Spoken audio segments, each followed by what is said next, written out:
Okay, I think one of my focus is actually we want to get people to change how we can get that done, because that is very important. There's a lot of things that is already there. How can we encourage people to do retrofitting to save energy and things? But our story start with air quality. Actually, myself is more an air quality expert than a building energy expert. So we have a project funded by HSBC and strongly supported by the secretary. We call it the Praise Hong Kong project. It's a personalized real-time air quality system. What it does is really, in the first phase, which we launched last year, it gives very high resolution air quality information, no matter where you are in Hong Kong. The government has now 18 stations telling you what is the air quality at the station. But what our app gives you is right at your location, what is the air quality. But that is the starting point. Actually, we have been doing a lot in terms of, in this year, we are working on, if you carry our app, they can track you and also tell you throughout your day which part, like how much air pollution you're exposed at home, in your office, when you are traveling. So we can break it down and let you know what type of exposure, air exposure, you are exposed to. And there are things you can trip in the app to tell you, if you do this, what is the exposure change for you, okay? Because the final goal we have is in 2 years' time, with some information from people, we can actually even alert them of potential health issues. Health is a main driver here, okay?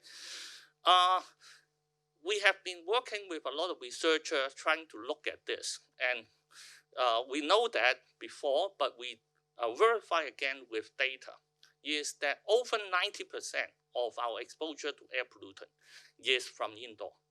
Okay, so we need to think about how to improve the air exposure indoor. And that is our translation into the next part, which we are thinking about buildings. When you are going indoor, we're thinking about buildings. And if we are thinking about new carbon reduction, I think a big part of it certainly is about the new building code and so on. But how do we get the existing building retrofit? How do we encourage people to do that? Is important. In our case, because we have to go into building and make measurement to know that what is the relation between outside and inside.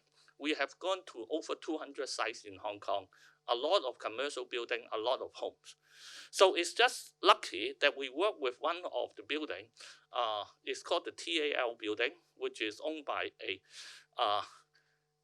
owner that is very environmental conscious, and he has did his own retrofit in such a way that the energy saving is very high, and at the same time, when we measure the air quality, he did a lot of careful things, like he has a two-part system for filtration.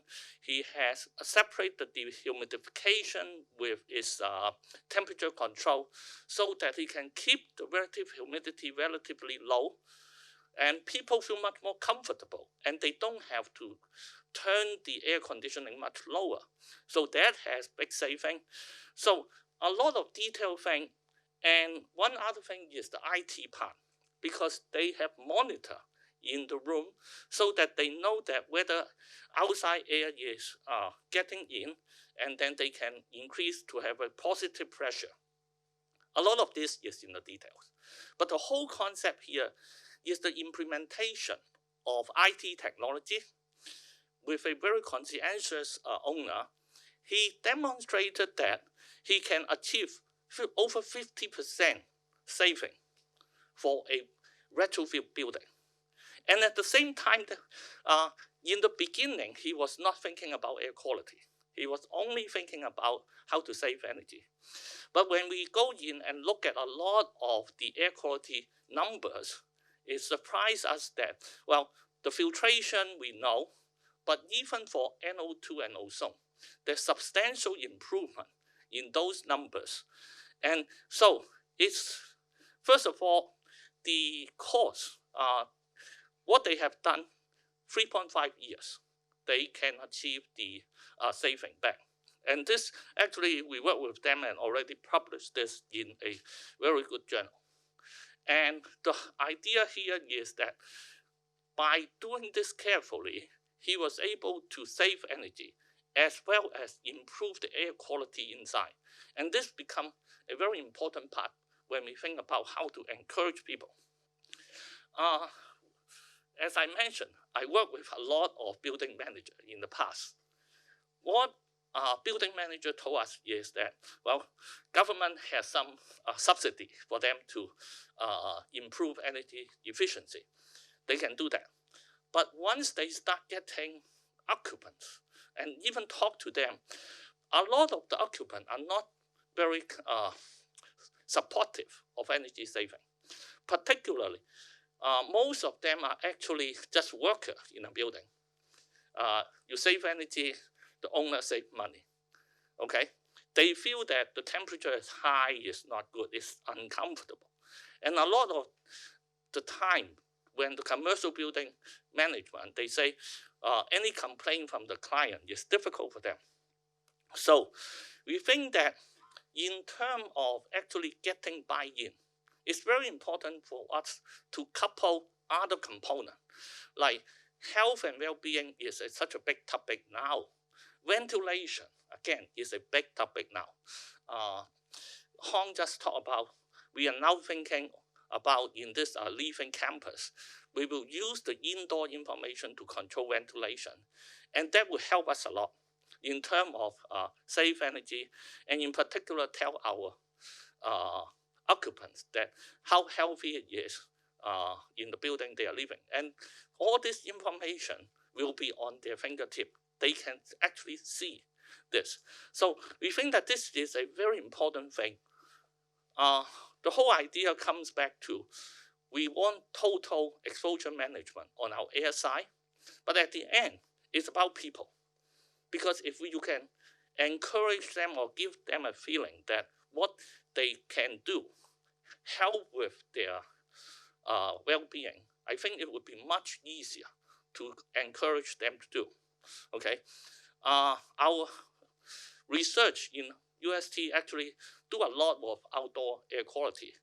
And then, as Professor Wei Shi was talking about in the Guangzhou campus, we really want to look at this total air quality management with a lot of analysis or AI, how to use data that we get from the sensor to automatically control the ventilation.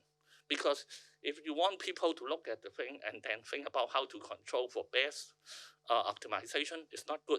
So there's a lot of research to be done, and we are very excited, and we think that the government policy is really help to drive.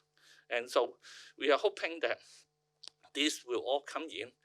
And one of the things that we always want is building always thought as contributing to air pollution. But if you actually can get every building to have a good air quality management system, building actually can help clean the air.